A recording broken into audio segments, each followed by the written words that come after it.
Good afternoon. Getting right down to business here on the big stories of the day. We are doing it live and doing more at 4 weekday afternoons. And be sure to stay tuned tonight at 6 p.m. for the new Just Help One radio show and podcast presented by the Union Rescue Mission. I'll be on again tonight at 6 and every Thursday night with Mark Hood, the CEO of the Union Rescue Mission, the #1 organization helping the homeless here in Los Angeles. Tonight, our special guest is Betty Porto, whose family owns and lovingly runs the Porto's Bakeries and Cafes here in the Los Angeles area. She's also a longtime supporter of the Union Rescue Mission. Also, Richard Newcomb will be with us this evening, Vice President of Union Rescue Mission, with a preview of the Just Help One concert, now set for May 14th at the Peacock Theater at LA Live. We'll be on the Just Help One radio show at 6 p.m. this evening. Be sure to stay tuned to your favorite station, 790 KBC. Right now, it's Mottek On Money, live on the air right here, streaming live online worldwide at KBC.com. And your on-demand Mottek On Money podcast, KBC.com, Apple iTunes, YouTube, and all your favorite podcast platforms. We'll take that and rewind it back. Stocks closing sharply lower today as President Trump's latest tariffs rocked Wall Street, sending the stock market lower to post its worst one-day drop in 5 years since the bad old days of the pandemic when the economy was shut down and we had a bear market. The S&P 500 posted its worst daily drop since the mid-2020s as the tariff torpedo hit the market and sank the major stock market averages. Special coverage here this afternoon on the big story of the day and how it's impacted Wall Street as well as, yes, your street. Bond yields moving lower. Here's one bright spot for real estate. Investors flocking to safe haven government debt on concerns the economy could falter under the backdrop for global trade, which continues to be uncertain. The yield in the 10-year note slipped to, let's see here, moving lower to just above 4%, the lowest we've seen in about 5 months. The Dow plunging 1,679 points, settling at 40,546. The S&P 500 down nearly 275 points, its biggest one-day drop since June of 2020. And the NASDAQ sliding more than 1,000 points to 16,551, its biggest daily drop since March of 2020. Sellers got set to swamp the market with stock futures dropping sharply after President Trump laid out his reciprocal tariff chart impacting all of America's trading partners. That happened yesterday afternoon right after the closing bell, and stock futures immediately pointed lower. And the end result, the stock market shedding about $3.1 trillion in market capitalization. Investors dumping stocks a day after the president announced the new tariffs. The sell-off resulted in the biggest market cap loss for U.S. equities since March 16th of 2020, the early part of the COVID crisis when the whole economy, the global economy, was being shut down. President Trump did react to what was happening on Wall Street today, saying the tariff plans are going very well in his words, and he said the markets are going to boom. He said that before leaving the White House on a trip to Florida. The yield in the 10-year note plunging to 4.05%. That's the lowest in more than 5 months. The price of oil also reacting, dropping by about 6.5%, biggest daily drop since July of 2022. This on expectations that the new U.S. tariff policies will slow the economy and reduce global demand. One bright spot, Brazilian stocks among the few global bright spots today. And it looks like the president's decision to slap Brazil with only a 10% tariff came as a relief in Brazil. Crypto is also taking a hit today in a big way. Bitcoin moving below 82,000. And according to Forbes magazine, Bitcoin and crypto prices have dropped today. And this and there could be more to come. The Bitcoin price falling back after climbing in the run-up to the president's tariff announcement. Traders scrambled to parse the so-called reciprocal tariffs. And now, as the chief executive of BlackRock warns, Bitcoin could end the dollar's world reserve currency status. Traders are betting the Fed will be forced to cut interest rates to stave off a recession, something that could see the market flooded with dollars. Recession fears have seen traders boosting bets. Now the Fed will restart its interest rate cutting cycle this summer and deliver a total of 3/4 point reductions to the policy rate by October, according to the Reuters news service. Coming up later this hour, I'll be joined live by a tireless champion of small business here in Los Angeles, an advocate for the restaurant business. Angela Marsden will be joining me live, owner of the Pineapple Hills Saloon and Grill in Sherman Oaks, on inflation, the economy, crime, homelessness, and now tariffs impacting business on Main Street, or in this case, Ventura Boulevard in the Valley. Also this hour, Nathan HONEYCUTT will be joining me, research fellow at the Foundation for Individual Rights and Expression, also known as FIRE. He's going to tell us more about a story that's not gotten much attention over the past week. The University of California Board of Regents announcing the entire university system will eliminate the use of standalone diversity, equity, and inclusion, so-called DEI statements, and the hiring of faculty in the UC system. But first, on the big story now, your money, the markets, the economy, crypto, today's sell-off, tariffs, and the whole works. Joining us live now is Dan Ives, Managing Director and Global Head of Technology Research at Wedbush Securities, headquartered in the heart of downtown Los Angeles.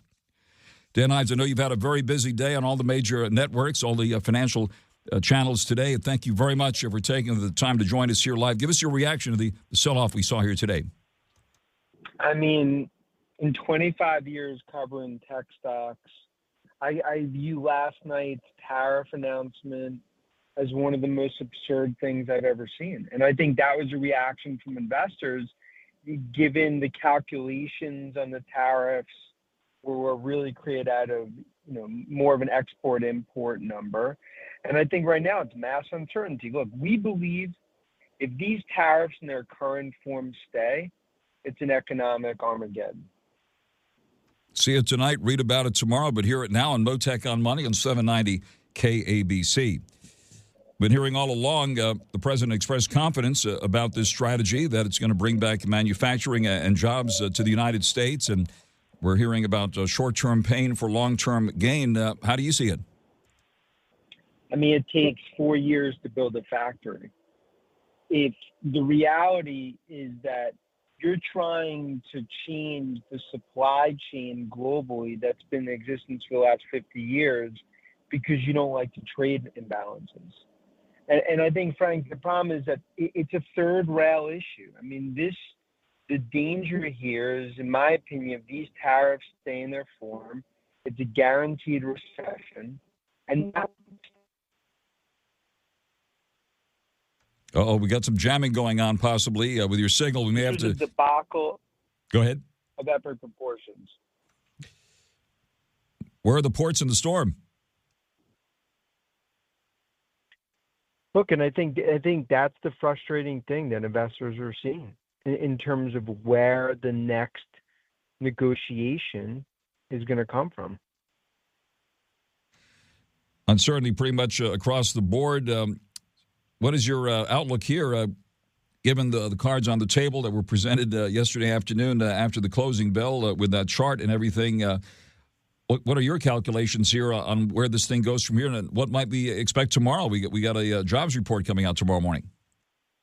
Look, first off, it comes down to the chart on that table is, and I think it's been well documented. It's those are not the real tariffs; those are export imports, right? So the reality is, a lot of companies that I've been talking to, overnight, and investors, they're trying to understand when do negotiations start? And I think that, Trump kind of talked a little about it tonight, and I think the job report tomorrow almost takes the back seat, because until this uncertainty is at least started to be understood in terms of the next steps, I mean, this is going to continue to be a very volatile market.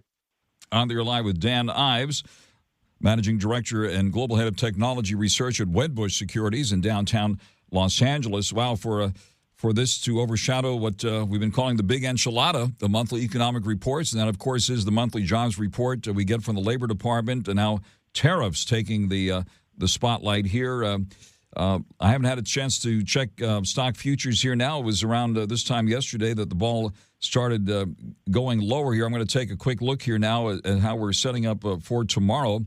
Let me take a look here now for stock futures at the moment. We see Dow futures down another 100 points here at the moment. S&P futures down about 15. NASDAQ futures down about 37. How do you think the market will further digest this uncertainty? You know what? Dan has had such a busy day. I have a feeling his phone might have run out of power. That's how busy he's been. You're still there. Okay, go right ahead. No, I'm here. I think ultimately the market needs direction on when negotiation starts. That's the key. If negotiation starts, and Trump at least showed a little, a few hours ago, then the market could understand what you bake in, how long this lasts.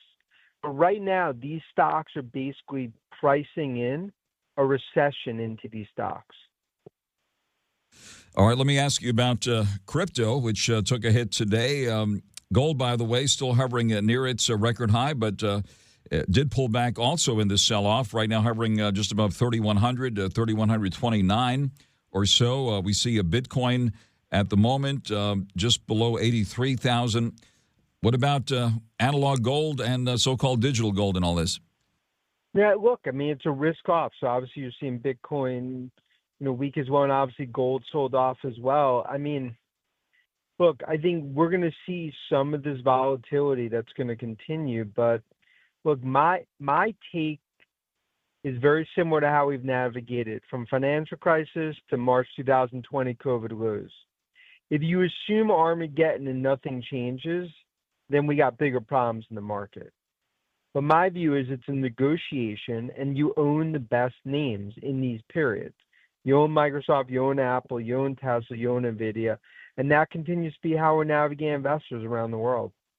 All right, those are part of the Mag 7, of course. Tesla pulling into reverse again today, down more than 15 at 267. Let's focus on Tesla for a moment, which, of course, is getting a lot of attention with Elon Musk there at the White House with the Doge initiative and so forth, and maybe getting set to pull back as he's had previously scheduled, as it turns out. What do you see ahead for Tesla? I mean, he needs to leave Doge or at least take a major step back. It's a $100 overhang in the stock. And the reality is Tesla along with NVIDIA are two of the most disruptive technology companies in the world. And I believe it's a moment of truth for Musk. And I think the clock struck midnight. He needs to pull back from Doge. We'll see how he officially does it from an off-ramp perspective. But I believe, by June 1st, he's maybe like an unofficial advisor. But I think at least this mini nightmare for Tesla shareholders could end. All right, NVIDIA, close to $100 now, down nearly 9 today at 101 and change. What about that one? Look, I mean, in my opinion, NVIDIA is probably the best stock to own over the next 5 to 10 years. And is the Trump tariff policy going to significantly impact supply chain and growth in the near term? Yes. Could it delay things? Yeah. But it doesn't change the long-term thesis in NVIDIA, despite, obviously all the volatility that we're seeing, and that continues to be our thesis. All right, what about MicroStrategy? You mentioned, Michael Saylor, who heads that, what's known as Strategy now, down more than 30 today at 282 and change. They made some highly publicized Bitcoin purchases recently. What about that one? Yeah, my view is if you're bullish on Bitcoin, MicroStrategy continues being one of the best ways to play it. And I think we're going to see this risk-off environment. But if you're able to look through the storm and assume that they actually negotiate from this economic Armageddon that they've laid out, then these are names that you continue to strongly own. All right, what about BITO, the Bitcoin ETF, pulling back about $1 or so at 17 and change? That's the one that pays that impressive monthly dividend. Is that in jeopardy at this point? I wouldn't say in jeopardy. I just think right now we are going to, and I think, Frank, over the coming weeks, we're going to have some pretty volatile and almost wacky price actions, even on some of the different asset classes. Because investors right now, I could tell you, it's as nervous as I've seen investors since March 2020, COVID lows. That is not good. And speaking of volatility, I should have mentioned earlier the VIX index, the so-called Wall Street Fear Index, the volatility index spiking 40% today. What about bets on future volatility here? It's going to continue. And look, and right now it's like this, unfortunately, it's a historical period that we're going through. And as more pain is going to be seen, in the market and ultimately by the consumer, I think the political and the economic pressure is going to get to Trump, and they're going to have to do serious negotiations off realistic tariff numbers, not ones that were, really could continue to sort of be, what I view as out of thin air, in terms of these numbers. Of course, the auto sector very nervous at the moment. What is I know you've done some very thoughtful research on this and how all these tariffs will impact autos and consumers, and what this will mean as far as the the sticker and sticker shock and all that. Maybe give us your assessment of that, and what do you see ahead for the auto names here? Yeah, and Frank, I think for anyone that thinks that this is good in a Twilight Zone bizarro world, the average price of a car is going to go up 5 to 10,000 for U.S. consumers, and on the high end, 15 to 20,000. I think some of the high ends could even pull it, given in terms of just how expensive it's going to get. And I think it paralyzes the auto industry in terms of what's happening. Stellantis already had to idle, some things in Mexico and others. And look, it goes back to our thesis. I mean, it's a self-inflicted economic Armageddon. On the air live with Dan Ives at Wedbush. Let me ask you another big question here, Dan Ives. Any specific places where you're putting money now and or taking it off the table? Look, I think the best way to play is you want to be in software. Software and cybersecurity are not exposed to tariffs. Defensive tech, names like IBM, Checkpoint, Fortinet, Palo Alto. I think those continue to be some of the names that I'd be playing in terms of almost safety tech names in this tape. Dan, thank you very much for taking the call here. You've probably been up all night following the markets minute by minute and may have another busy night tonight. Thank you very much for taking the call live with us here this afternoon. That is Dan Ives, Managing Director and Global Head of Technology Research at Wedbush Securities. That's the big building headquartered right there in the heart of downtown Los Angeles. Live here on Mottek On Money on 790 KABC. Mottek On Money continues here, 790 KABC. A tariff torpedo hitting the stock market today. The market posting its worst one-day drop in 5 years since the pandemic days when the economy was shut down and a bear market started. Today, the Dow came in for a closing loss of nearly 1,700 points, down 1,679 at 40,546. The S&P 500 down nearly 300 at 5,396. And the NASDAQ giving back more than 1,000 points, 1,050 to 16,551. The yield in the 10-year note is back down to 4.05%. The volatility index spiking 40% today. That's the VIX index, the so-called Wall Street Fear Index. It's part sports. We have football on the brain. Part pop culture. Dennis Leary. True or false? You refuse to wear a glove with Mickey Mantle's signature on it for the movie The Sandlot. The Red Sox blood, the Bruins blood, they run deep. And in the best celebrity interviews. Robert De Niro here on The Rich Eisen Show. How are you, sir? Just got over a 24-hour virus. The antidote is to appear on The Rich Eisen Show. There you go. I would have done it earlier. And you've got The Rich Eisen Show podcast. There is a medicinal quality to appearing on this program. Follow and listen on your favorite platform.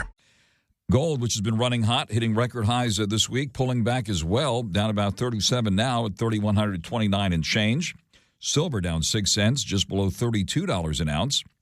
Crypto's also taking a big hit today, with Bitcoin back below 82,000 for a while. Right now it's up about 800 at 82,600 or so. Ethereum is hovering at around 1,811, and Doge at the moment at 16 cents. Tesla down more than 15 at 267 and change. GM down more than $2 at 45 and change. Ford down 61 cents at $9.54. In a weak auto sector, Stellantis among them down $1.06 at $10.21. Among the Mag 7 names, NVIDIA pulling back nearly $9 today at 101 and change. We see Apple down nearly $21 back to 203.19. Strategy, formerly known as MicroStrategy, down more than $30 at $282 and change. Once again, the Dow seeing its worst one-day drop in years. The Dow down 1,679 points at 40,546. S&P 500 down 274, and the NASDAQ down 1,050. Tomorrow we'll be getting the jobs report for the month of March. That'll be coming out an hour ahead of the opening bell. It looks like stock futures pointing lower ahead of the opening bell tomorrow morning. And now the latest news here on 790 KABC. Tough day on Wall Street, nervous time on Main Street, especially for restaurants. Le Petit Four, the famous restaurant in the Sunset Plaza area of West Hollywood, closing its doors after 44 years. Dupar's at the Farmers Market at the corner of 3rd and Fairfax, been there for 90 years. Latest reports this week saying that it's struggling to stay afloat. Joining us live now is a tireless champion of small business here in Los Angeles, an advocate for the restaurant business, Angela MARSDEN. Joining us live now, she is the owner of the Pineapple Hill Saloon and Grill in Sherman Oaks. Inflation, the economy, crime, homelessness, and now tariffs, and the overall markets impacting business these days. Angela MARSDEN, thank you very much for coming to the line. Hi, Frank. Thanks for having me. That is so sad to hear about those restaurants. They've been here forever. I've been in LA 30-some years. The first thing you want to do is go to Sunset Plaza. I remember that drive going through the mountains and then sitting at Le Petit Four and eating and just feeling like you've been transformed into the most magical place in the world. LA has so much character, and it's from their restaurants and it's from their small businesses. And we continue to see this pandemic of just thoughtlessness and carelessness in regards to the ordinances and the restrictions and the lack of help and the lack of acknowledgement from the city council and the mayor that we have all begged for. I mean, obviously, I backed the competitor and I tried to work with Mayor Bass, as I said, but we now have $1 billion shortfall. Our taxes are going up. Frank, we are paying more, 10.5% as of April 1st to help the homeless, of which they can't even account for the money. They can't account for the money. Small restaurants and small businesses are last in line for anything in Los Angeles. And they were the first things that created the musicians, created the actors, had the writers group meet, and you have food and you dine together and you create. We have this magical city of creators who have hired failed creators, people who cannot create jobs, who cannot create businesses. And it's heartbreaking. It's heartbreaking because as much as I come on and talk, and I know Christy from Casa Vega, I'm very proud. She was just in Sacramento standing up for the al fresco ordinance that they're trying to pass through California. As much as we talk about this, it's never, ever properly addressed. And more of the small businesses and small restaurants are going out of business and will continue to go out of business to the point where we're just going to have chain restaurants. We'll be full of chain restaurants because the small entrepreneur cannot survive. And even with the fires, the high-end chefs were begging at city council for someone to acknowledge us and for someone to do something meaningful. And they do nothing, Frank. They do nothing. I mean, the list of restaurants closing, it's mind-boggling. I myself was down 40% in January. I was down 40% in February, still down 18% in March. I'm very lucky. I have a lot of wonderful, wonderful people in Sherman Oaks and in LA and all over the country that support me. So I'm squeaking by. But if you do not have the resources or the will to overcome and adapt, it's a dying business in LA. And the sad part is the fires have hit us really, really hard. But now talking to a lot of my people work behind the camera, Frank, they're the people that support me, the sound guys and the prop guys and the writers and the actors. And literally they're being told that 2025 is going to be like 2024 for them. So you couple the fact that half of us are burnt out and have had to move to different areas, right? So you've lost that business. Now you're going into another year like 2024 where our main business, what we're known for, is making movies. You know, we are the entertainment capital of the world, yet I just saw a podcast with Rob Lowe. He said, you cannot afford to shoot in LA. You can go anywhere else and afford to shoot other than LA. So that business is gone. And now we've got $1 billion shortfall with the geniuses who know how to spend money, right? They're really prioritizing our safety, the fire, our businesses where most of the tax revenue come from. Obviously, they're not.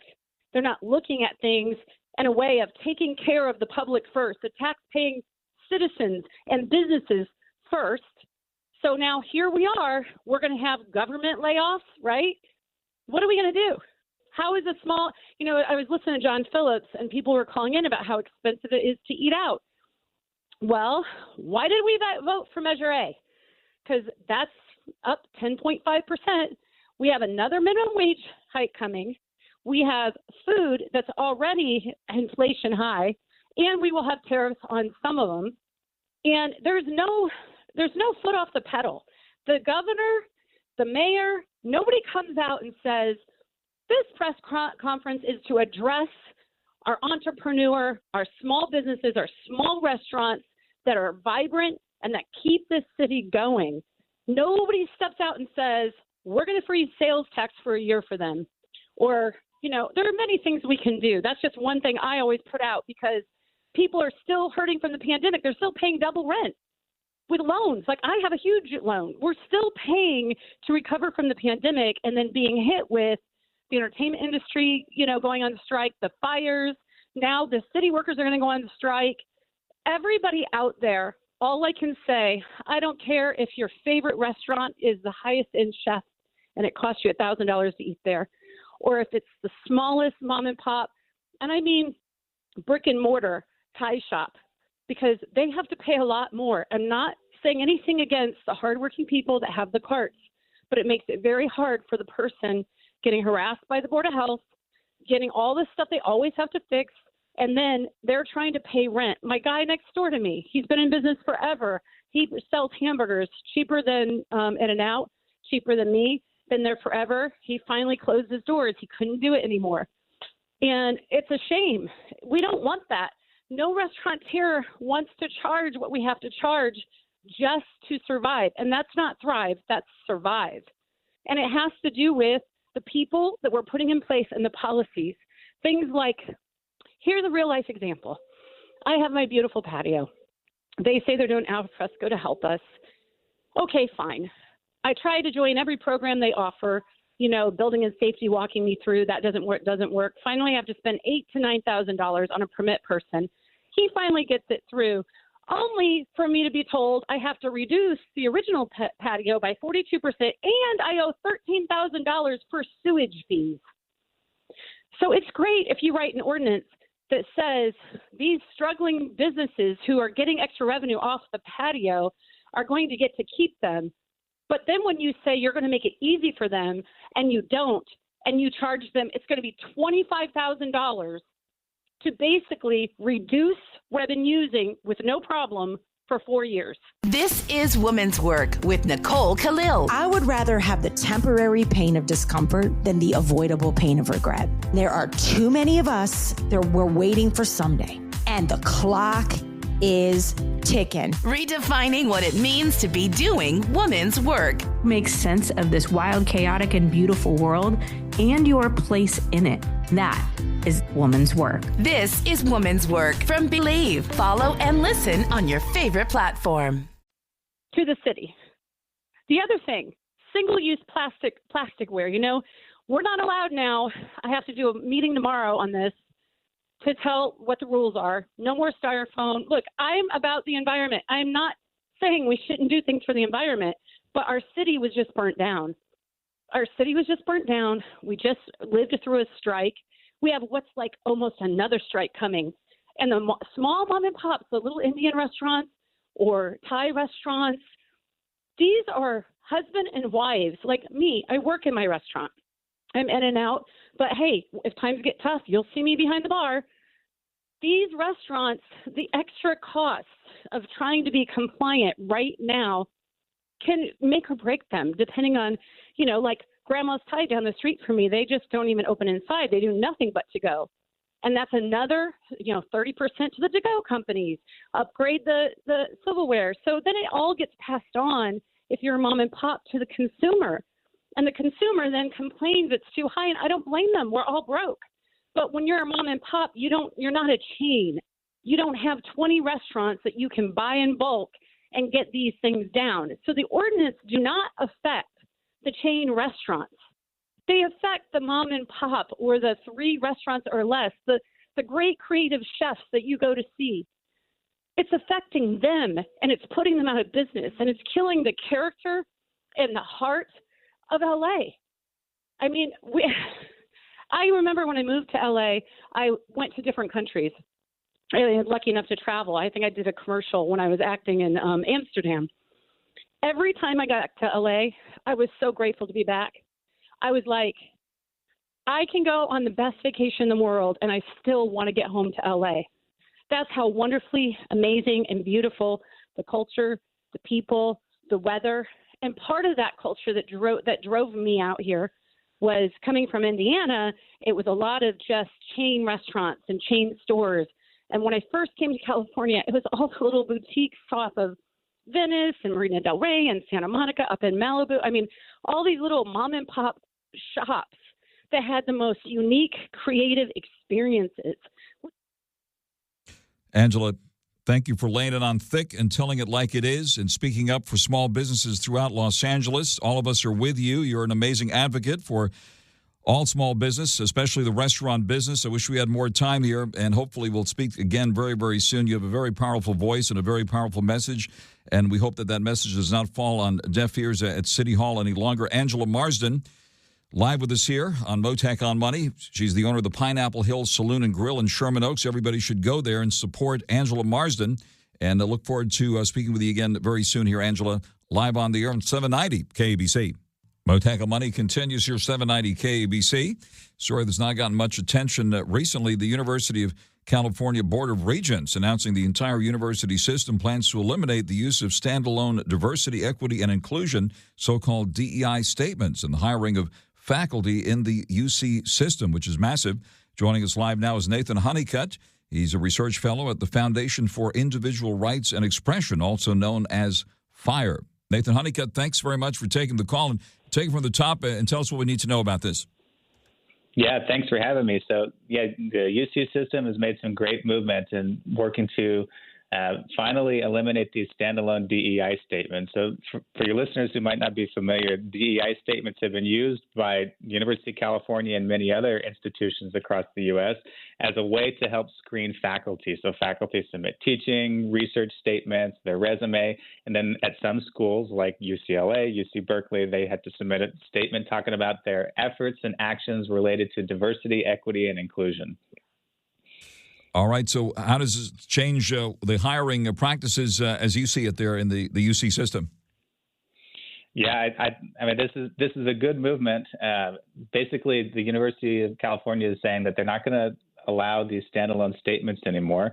These statements are problematic for a variety of reasons, including they infringe upon faculty's academic freedom and free speech rights.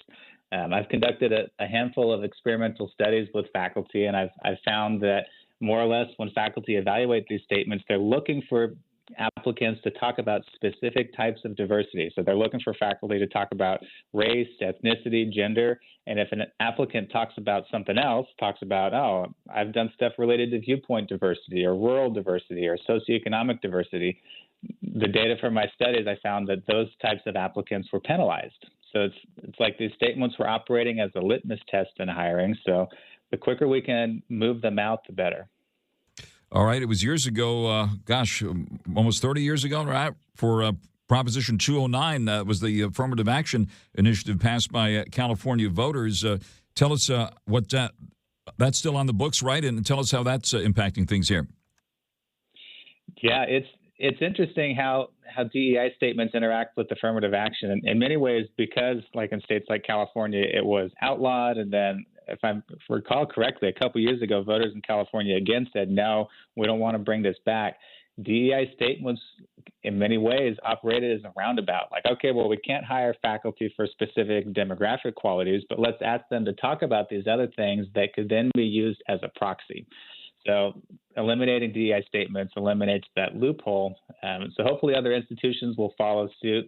I think in many ways it remains to be seen what's going to happen in the UC. The standalone statements aren't required anymore, but if this DEI content is incorporated in other types of statements, the pernicious effect might still stand.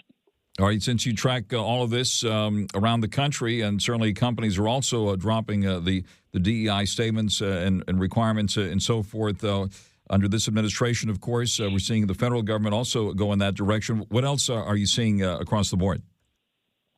Yeah, we're seeing other institutions follow suit. University of Michigan is another big one that recently said, hey, we're going to, well, in the fall, and then they reiterated it recently, they're going to get rid of the standalone DEI statements. Harvard Faculty of Arts and Sciences, MIT, and other schools have said, yeah, we need to back away from this. This is problematic. So this is good. A lot of these schools that were forerunners in saying, like, hey, we need to incorporate this in our hiring. And they incorporated this without ever testing its efficacy and testing to see, like, hey, does this actually improve who we're hiring and the quality of the faculty we're hiring? They never looked into that. So we're seeing good movement nationwide, but a lot of schools still require it. And even if it shouldn't even be something that is optional. It should be completely eliminated. All right, for anyone that wants to see the results of your work and follow this more closely, what's the best way to do that? Yeah, I have a recent report out on Manhattan Institute's site. An ideological screening tool, DEI statements, do matter for faculty hiring and evaluations. Would encourage anyone to check out that report for more info. All right, terrific. Nathan HONEYCUTT, who's a research fellow at the Foundation for Individual Rights and Expression. The acronym on that is FIRE. Thank you very much for joining us live here this afternoon on Mottek On Money on 790 KBC. Thanks for having me. Recapping a rough day on Wall Street and a nervous time on Main Street. The Dow coming in for a closing loss today of 1,679 points, settling at 40,546. The S&P 500 down nearly 300 points, selling at 5,396, and the NASDAQ down 1,050 at 16,551. Basically the worst day for the stock market in more than 5 years since March of 2020. Bond yields sank as investors took to government debt on growing concerns the economy could falter under the uncertain backdrop for global trade following the president's announcements of reciprocal tariffs. President, meanwhile, expecting the market to hold up. He did make some comments about it, saying his tariffs plans are, in his words, going very well, and he said the markets are going to boom. Today they didn't. We did see Bitcoin and other cryptos also take a hit, with the Bitcoin dropping below 82,000. Right now it's just below 83,000. Ethereum hovering at around 1,800, and Doge at the moment at 16 cents. We did see gold pull back as well after hitting record highs this week, right now hovering at around 3,129. The price of oil, which I forgot to mention earlier, also taking a hit today on concerns about the global economy. Oil pulling back more than $5 at $66.63. There's some good news for consumers. And hopefully we'll see that reflected at Southern California gas pumps at some point. The Magnificent One, NVIDIA, down nearly $9 today at 101 and change. And we see Tesla down more than 15 at 267.28. Looks like stock futures pointing slightly lower ahead of the opening bell tomorrow morning. Stay tuned. Now stay tuned for the 790 KBC News Blitz, followed by the Just Help One radio show and podcast presented by the Union Rescue Mission at 6. I'll be back with more at 4 tomorrow afternoon. Mottek On Money, 790 KBC. What's up, everyone? It's Trevor Sikkema here from the PFF NFL Show, here to get you ready for the 2025 NFL Draft. We're dropping PFF podcast episodes 3 times a week with the rankings, sleepers, team fits, mock drafts, and more, powered by the same data used by all 32 NFL teams. If you want a deeper insight into this year's class and how it all shapes up on draft day, we've got you covered. Become a smarter draft fan right now on the PFF NFL Podcast. The PFF NFL Podcast, part of the Believe Network. Follow and listen on your favorite platform.